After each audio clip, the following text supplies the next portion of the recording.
de la mer déchaînée des émotions, hein, parce qu'actuellement, on vit dans un moment intense, on vit des bouleversements au niveau de notre humanité, et chacun, on est impacté au niveau de nos émotions. Et les émotions, c'est symbolisé par l'eau.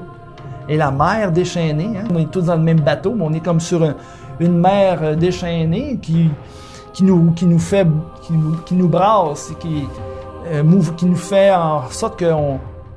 Il y en a qui pognent le mal de mer, c'est entendu. Et la fameuse île, qui est un endroit stable, qui se dresse dans la mer, tel un roc solide, qui pour moi représente l'élément spirituel en nous.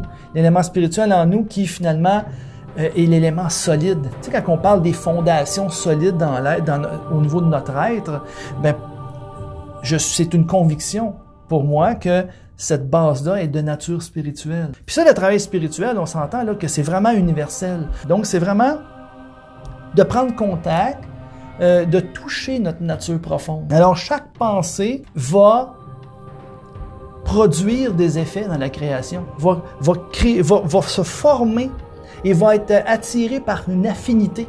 Et là, cette affinité-là va renforcer cette pensée-là, et cette pensée-là va renforcer la centrale d'affinité.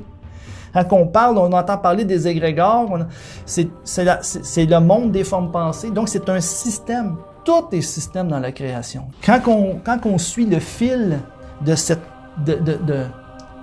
possibilité qu'on puisse comprendre toute chose à partir d'un point de vue spirituel, ça ouvre des portes qui sont absolument extraordinaires. Ça ouvre des possibilités qui sont infinies.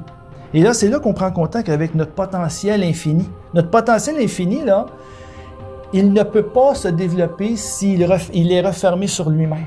Comprenez-vous? Tant qu'on demeure renfermé sur soi, c'est impossible de pouvoir développer un potentiel qu'on appelle infini. Okay? Le potentiel infini, où il y en a qui vont dire le plein potentiel, développer son plein potentiel. Mais développer son plein potentiel, pour moi, c'est de s'ouvrir à notre potentiel infini. Et le potentiel infini ne peut être exprimé qu'en prenant contact avec la source de toute vie, qui est amour.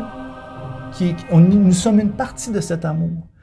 Et en prenant conscience de ça, on s'unit à plus grand que soi.